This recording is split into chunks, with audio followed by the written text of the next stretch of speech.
Welcome to Cartoonist Kayfabe. My name is Ed Piskor. I'm Jim Rugg. And today we're going to be taking a look at Vampirella, issue number 1 of the classic Warren persuasion. But first, got to let you guys know that Jimmy and I are going to be on the road to Touch in October of 2022. From the 6th to the 9th, we're going to be in Columbus, Ohio at Cartoon Crossroads Columbus. We are going to do some, I think we got some panels and stuff that we're going to do, as well as signing, bringing all our comics around there. At the end of the month, Baltimore Comic Con, October 28th through 30th, is that's the birthplace of Cartoonist Kayfabe, man. Me and Jimmy went out there, and during the whole road trip, just kept selling that idea to Jimmy that YouTube is the next place that we need to go. Jimmy will be flying solo October 22nd at Jacksonville Public Library at a zine and comic book festival. He's going to be the man of the hour at that festival, doing some presentations and interviews and stuff in front of the crowd. So if you're in town, make sure you do not miss that. I also want to draw your attention to the fact that Red Room Trigger Warnings trade paperback is going to be in stores September 2022. That's next month, but we need your orders in right away. Final order cutoff is Monday, and we need to know how many of these things to print up and get out there into the universe. Please like, follow, and subscribe to the YouTube channel. Hit the bell so that we can notify you when new vids are available. Got to mitigate that kayfabe effect, man. When we're talking about comics that might be a little rare, close to out of print, they usually become out of print by early afternoon, midday. And the people who get those videos earliest get their dibs on the cheapest copies that they can find online. And if you watch these videos to the very end, you're going to help us out a great deal by pushing our YouTube videos out to a wider audience. It helps us increase our subscriber base, and it makes it possible for us to continue bringing you regular video coverage here on the Cartoonist Kayfabe channel. Without further ado, I guess I should probably give shouts to, of all comic publishers, it's the good people at Dynamite, who just send us shit randomly sometimes. And this came in a package once. You know, collection of the first 7 issues of the Vampirella magazine. And with this kind of evocative cover, looking through stuff, what should we do for an episode? It feels like a long time coming. Like we should have cracked open Vampirella number 1 quite a while ago. You know, when we got our hands on this. I'd never read a Vampirella comic before in my entire life. Me either. And I had no idea what Vampirella was. This is an old Warren magazine, so we know creepy, eerie. Probably first joined as like Famous Monsters of Filmland. And call me crazy for assuming that Vampirella was a comic book about Vampirella. No, she's like a third horror host at this era. They gave you a little comic about her. Don't snooze on the Frazetta cover. That's if true. If you're gonna launch a sexy book like this, man, that's the way to do it, right? Frank Frazetta with a very iconic cover. And you know, you think about Vampirella's sort of staying power. Yeah. This is how you do it. Mm-hmm. You know, you come out of the gate with Frank Frazetta. Absolutely. Imagining your character for everybody. You said the right words right there out of the gate. James Warren, I don't know much about the man, but when we talk wrestling talk, hot-shotting, what is hot-shotting, Jimmy? You like guys get ready to sell a territory, so he gets a bunch of big namers in the territory, builds up the audience, sells the territory for a profit, and then when the person who buys it runs the next show, it's a fucking dud. James Warren hot-shots his mags, dude. The first 20 issues of all those mags, he's paying Reed Crandall to do some strips in there. He's paying Frank Frazetta to do covers. But those monies start to diminish as the months and years go by. Great talent comes from those later issues, no doubt, but he's getting them at the cheapest rates. He is not getting superstars on late period stuff, but he hotshots his stuff at the jump. This is always the formula for comics, though, is yes. You load up that cover. And there are entire publishers that make their money just from the basically only even paying the cover artist. That's where it's at. Load up the issue, my friend. This is a cool issue. I as you had mentioned, Ed, haven't read any Vampirella, and you can see it just from the artist in this issue. Like, that's a really good list of artists. Kind of cool to see Mike Royer as an artist, because this is, I think, 69 is the publication date. So he's getting ready to go join forces with Jack Kirby for that Kirby 70s DC run. Maybe already working with him. The only cat we don't know, man, is Tony Tallarico. And he even shows up in kind of a strong way in a lot of ways, man. Billy Graham, could this be the earliest Billy Graham works? It's the earliest that I'm aware of seeing him. Yes, and then the writers of this issue, nobody to sneeze at either, man. Nick Cuddy, I think he wrote some of those Charlton books, like the stuff that Toth drew. Don Glut, I feel like sticks around at Warren a whole lot. And Forrest J. Ackerman, that's Uncle Forey, dude. That's the creator of Famous Monsters of Filmland. Right. And he's the opening salvo of this comic, the actual Vampirella story, and shades of Russ Meyer. You know, like there's this whole era, like that kitsch era, right? Russ Meyer's the right name to drop right here. Yeah, of just absolutely. What do you call it? It's the boomer stuff that is edging towards the naughty, but you can't quite get there fully yet. Yeah, it's really that's such an evocative name to sort of describe what this stuff is. It's a lot of teasing, but teasing with these shapely women, and that's what this comic turns out to be, right? It Totally. is just a bunch of sexy women stories would be like the theme of it. Yeah, she's a horror host. Weird, but Tom Sutton on art here, and Tom Sutton, a guy who's done a ton of art, feels a little different than most of the Tom Sutton I'm used to seeing. Former Wally Woodish. Yeah, a lot of Wally Wood. You know, he's really trying hard at that level.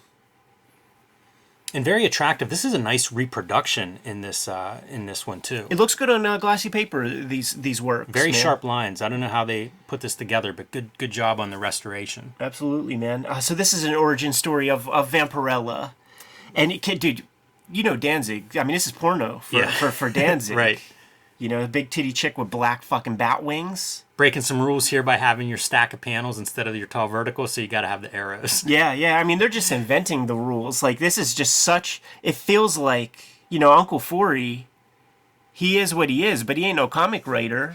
It's a weird story. This is some planet where there's blood instead of water, pretty much, and it's starting to dry up, so our vampires that live there, they are thirsting for more of this blood, and conveniently, we have a crashed spaceship. Yes. The Arthur Clarke.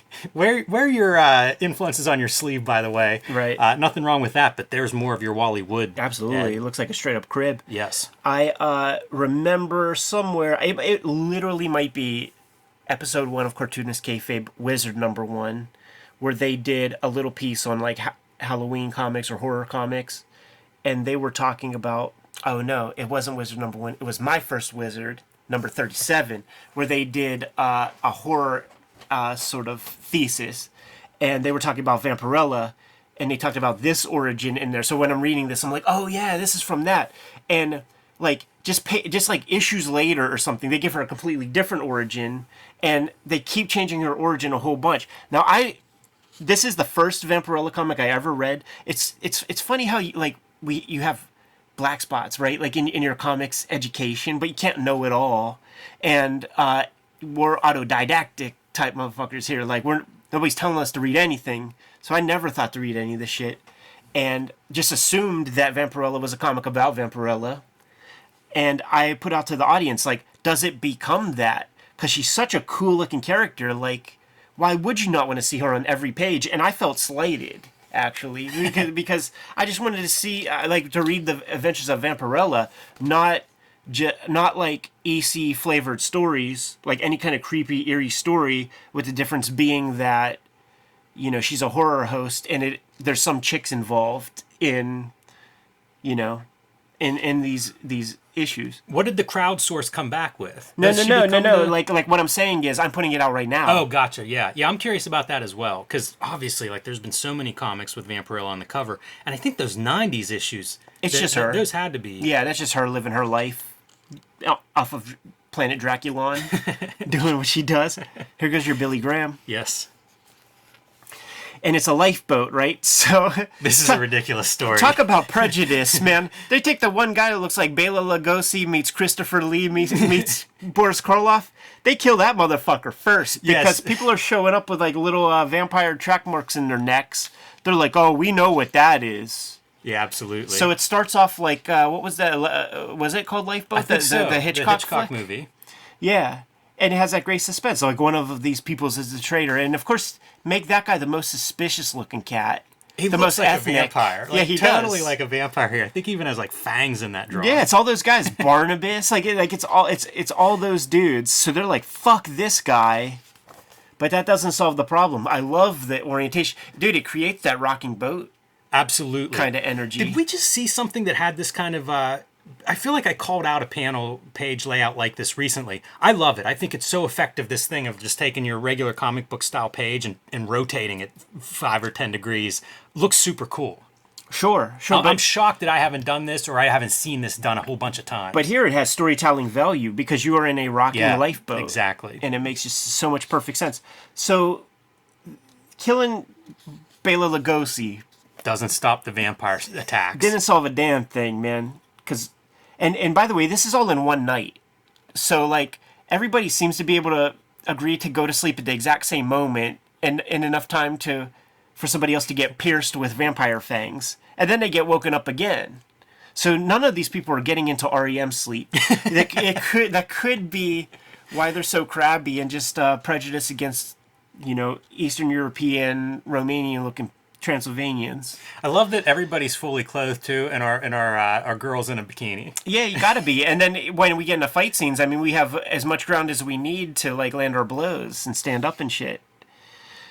So there it is. The vampire keeps rocking. She's the last one. As you read a comic called Vampirella, you're like, okay, obviously it's the chick who's the vampire.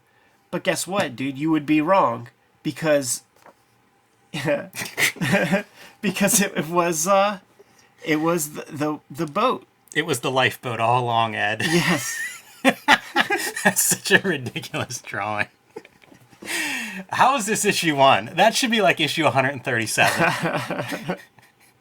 We're jumping the shark and it's the second story. How about, like, just in terms of editorialism, like, you don't start off with Reed Crandall? Yeah, I can't explain it, but this is a really pretty looking story. Yeah. I do like the art for the most part throughout this issue. Absolutely, yeah. I think most of it looks really good, and I like this story. How much open panels there are because it's set in the north, in the snow-covered north, so you get a lot of white on the page, and it looks good. Makes for a good looking page. Crandall was sharp with his creepy stuff. Like, he was good at EC time, no doubt, man. But his skill just increased. Yeah, and our issue here, there's a werewolf on the prowl. Yeah, man. So we handled vampirism, check. Now we're in werewolf mode. We handled lifeboats, check. I'm starting to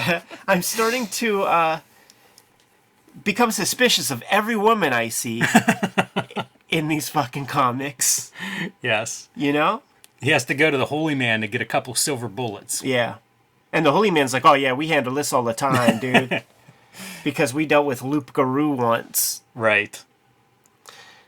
That's some unreferenced hair, by the way. That's a heck of a mullet. That is a mullet. Yeah, he references so much, but I think he's kayfabing some hair. Really nice line work for black and white stuff. Like Master of texture, dude. Yeah. Master of texture. So our lass is declothing. Being drawn by something, by that full moon. But here's our twist, dude. We're going to see 2 sets of tracks. Uh-oh. And... Uncanny Valley. The eyes look human. Imagine that in a John Landis movie. Jeez. And she's been cheating on her man with a wolf man. Wow. I like the playful Vampirella's throwing snowballs. It's the horror host, dude. That's what you got to do. Neil Adams coming up with a story now. In pencil. Yeah, how about this? This is really fun to see. A lot of the side of the pencil in some of the rendering. I feel like I remember reading somewhere, and it could have just been tongue-in-cheek, but it was Neil Adams. And we did Thrill Kill, which was from a Warren publication, Creepy or Eerie. But I remember reading him say something like, what James Warren was paying was good, but he couldn't afford my inks. Like, so he got pencil. I like it. It's nice for an anthology because it's different. Mm-hmm. And it's always cool to see like Neil. It's a different way to look at some Neil Adams art. And it's a move that they're going to make. You know, like you're going to get ink wash strips depending on what the artist feels. And so now this is a Namora. Is that a Namor's sister? Yeah. An Atlantean emerges from the sea and quickly sweeps this guy under her spell. She's fleeing from the other Atlanteans, and you can guess that they're going to come calling. Yes. Look at them, dude. That's good storytelling. Yeah, not too bad. He loves those upshot. He's so good at it because it's so hard to do. And when you learn it, like, he's schooling everybody. Like, dude, I'm going to put an upshot on every page. Fuck all you.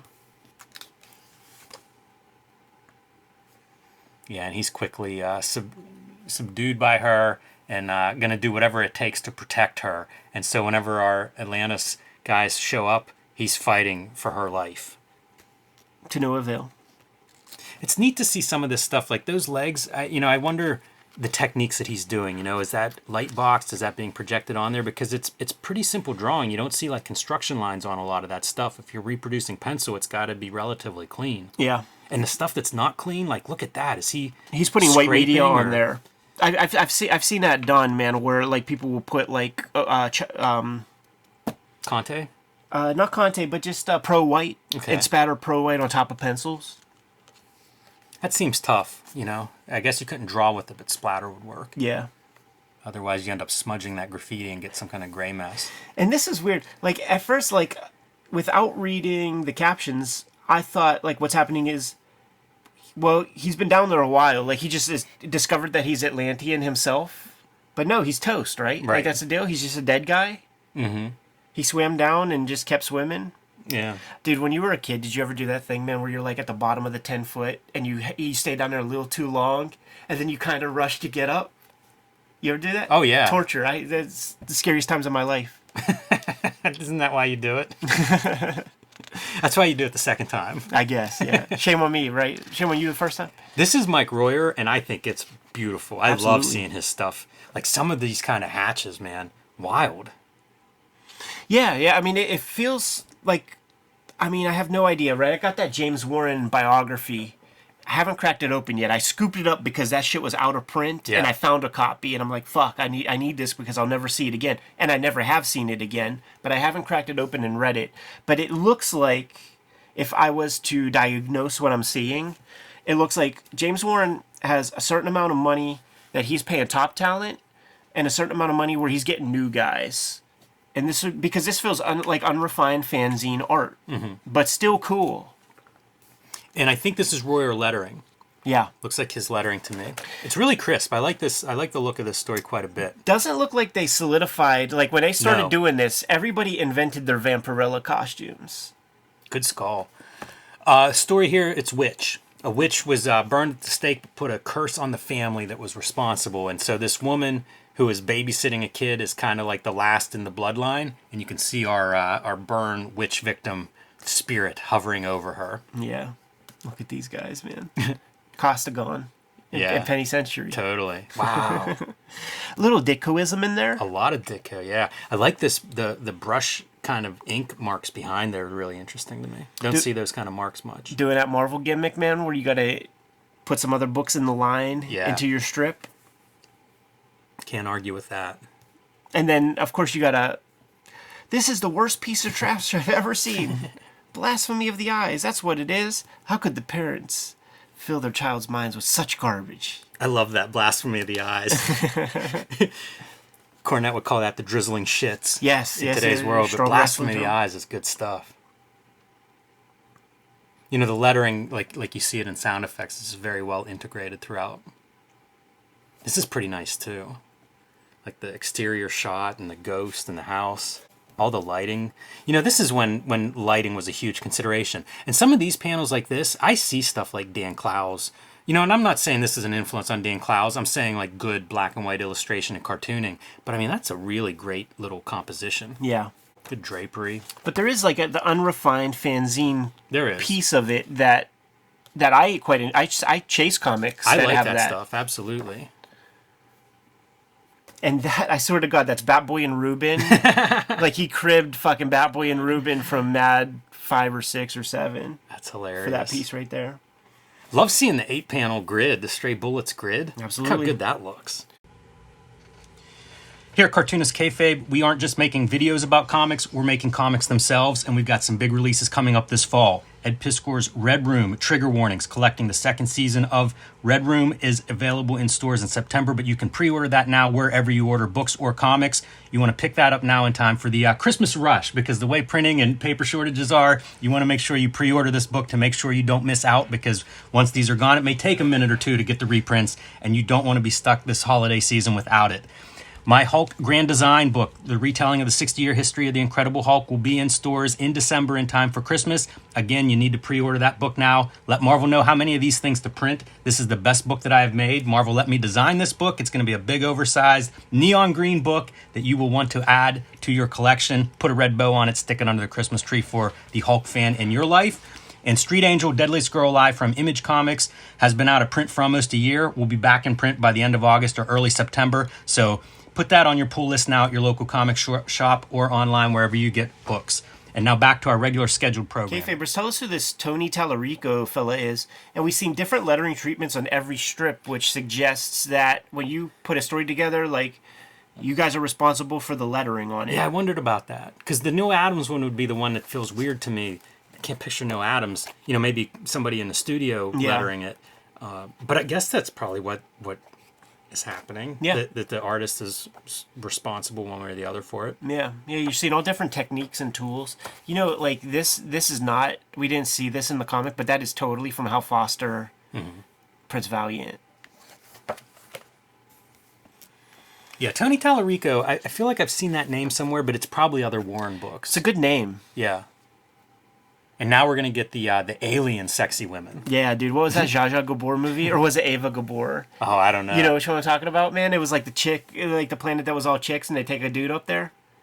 So that's what this comic is based on. No doubt. Yeah. Yeah, this guy is fancies himself a ladies' man, going out with different girls every night and really pushing himself on them. And on the way home from getting rejected, gets picked up by a flying saucer full of sexy Venetians. Turns out they're robots. They keep rebuking his advances because he's for the queen. Right. And we find out that they're robots. And we find out the queen.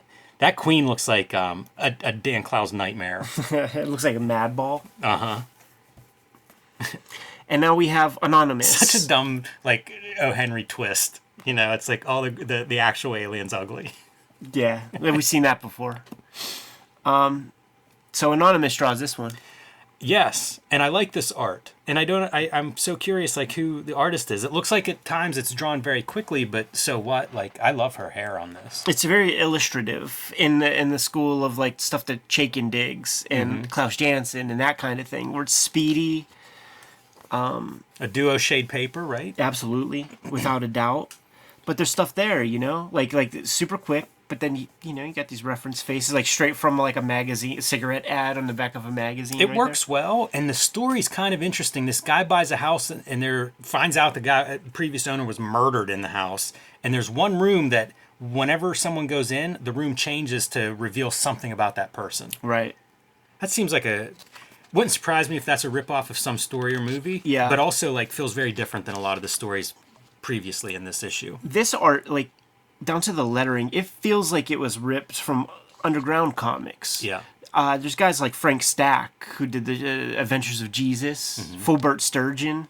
His lettering was like that. But we don't have a credit for this artist. I'm super curious.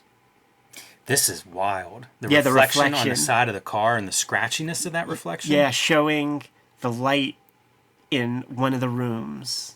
It's not supposed to be on at this hour. Fucking couple of brothers looking the exact same right there. Yeah, of course. That's no good. Playboy Bunny's at the crib. Well, he's having a housewarming party, right? A black tie affair party at his house. Look at that foreshortening. Yeah. Got to run up to that room and see what's happening. Yeah, it's a spot, like total fisheye lens kind of thing. And there you have it, dude. There's shades of fucking Sergio Aragonés. It's just wild cartooning. It really is. Very, very strange. Nearly editorial illustration kind of marks. This is the story that I was like looking at the most after reading this issue number 1. Yeah, I like it a lot. I like the drawing style, very lively, but it also looks like it was done quick. Yeah. And that lettering, like you pointed out, very different. Not. It's very loose, almost gestural compared to the rest of it. So there's your back inside cover, man, imploring people to send loot away for subscriptions. And in this case, they made good on their subscription. There's over 100 issues of this fucking comic. If this is like any of the other Warren books that I ever had my hands on, we're missing about 20 pages of tchotchke. You are right. Yeah. A lot of back issues available. I read a PDF of the, I guess it was actually, the PDF I read was from like a 2000 something reissue. Mm-hmm. So it was like a $5 cover price instead of 50 cents, but it had the ads reprinted intact. And at least 20 pages of them. Yeah. Every back issue you can imagine. Those posters like the Jack Davis Frankenstein posters, all of that stuff, Video man. stuff. Just selling everything you could sell. Yeah. Like from what I understand, like James Warren, he had like a warehouse. This is some weird rich dude that was a fanboy and would just had this warehouse of like all this stuff. He's like a proto. Those J.D. Spurlock guys or whatever. That just like had all that fandom type shit. He was a nerd himself, and the style that he created, like in the culture, it reaches very far, man. I mean, this stuff was inspiration for Stephen King, the Aurora model kits. Like, there was a Vampirella Aurora model kit, and like I think Uncle Creepy and that stuff would be hustled in the pages of this. Right now, if you go to your Barnes and Noble, I have no idea. I even went to the website of this weird publisher called Warrant. Warrant, and they somehow got access to and rights to use these Frazetta covers and shit, like all the most popular covers from Creepy, Eerie, and Vampirella. And there are these reprint comics, and they are not called Creepy, Eerie, or Vampirella. I forget what the Vampirella chick's name is. When you look inside the comic, you could see where they white out Vampirella and like put whatever her bullshit name is, but it is the actual stories, these actual anthology stories with artists like Neil Adams and Frank Frazetta doing covers. It's totally the Warren work. The publisher's called Warrant. The comic might be called like Terror or something like that. Huh. I have no idea what this shit is, man, but it's out there and it has distribution in Barnes & Noble, and how many Barnes & Nobles are out there? Like, it's got to be in the thousands and thousands of copies of this shit is out there on a regular basis. I have no idea how that works, and I just randomly, just for no real reason, just killing time, went to Barnes & Noble. I like to look at the magazine section. What do magazines look like today? And I saw those. No idea what that is, but these have a life on the stands right now today. Same format. That's so weird. Yeah. I don't know what to make of that. That's interesting. Yeah. But, so my big question for the Kayfabe audience, because I kind of glanced through the rest of these, and That's a great page to just randomly turn to. Yes, sir. And it all does seem to be, look, Jeff Jones, it all does seem to be just horror stories with... At some point, it doesn't even look like Vampirella's a fucking... Yeah, okay. I like she's just laying there. Yeah. But at one point, do the comics become about her ever? Yeah, very curious about that. Because I feel like I would rather... Nice, look at the lettering on that. Grandinetti, dude, from the Golden Age of comics. Like, I feel like this motherfucker drew the cover of Action Comics 2. I like that drawing a lot. Yeah, old school cat, man. A lot of Mike Royer in these early joints, man. But there it is, man. Vampirella issue 1, Underneath the Microscope. I like that collection. Yeah, pretty well done. Pretty well done. Dynamite, they sent us a couple things, man. They sent us all the Boys Comics and Omnibus. They sent us a Frank Thorne Artist Edition, Red Sonja. And they sent us this Vampirella collection. Pretty cool. Yeah. Good to go. Yep. Kayfabers, like, follow, subscribe to the YouTube channel. Hit the bell. We'll notify you when new vids are available. What do you have out there, Jimmy? Time to pre-order the Hulk Grand Design Collection. It's a big treasury oversized like the Fantastic Four and X-Men Grand Design collections. About 40 pages of extra material in there. Best book I ever designed. So pre-order that now. It'll be out in December in time for Christmas. Pre-order it at your comic shop or online. Wherever books are bought and sold, you can get it. And do that now. Let Marvel know how many to print. Because with reprints and paper shortages and all those shipping delays, Now's the time to make your voice heard and order Hulk Grand Design, and join me on patreon.com/JimRugg to see more of my comics and art. Same deal. We have to know how many copies of Red Room Trigger Warnings need to that we need to print up. But beyond that, we need to put that into practice next week. So we need your orders in by Monday at the very latest, so that we know how many copies of these comics to print up.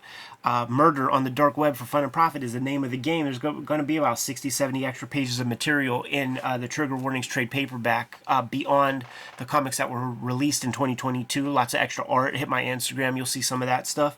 If you go to my Patreon, $3 will get you to the archive there. You'll be able to read all of the Antisocial Network, all of Trigger Warnings, and you'll get a jump on everybody else. Be able to read the next round of Red Room comics well before it hits paper in 2023. I'm serializing that stuff now. Like I said, $3 for the archive. What else do we have out there, Jimmy? Subscribe to the Cartoonist Kayfabe newsletter at the links below this video. You can also find Cartoonist Kayfabe t-shirts and merchandise at the links below this video. It's another great way to support the Cartoonist Kayfabe YouTube channel. Jimmy, give them those marching orders. We'll be on our way. Read more comics.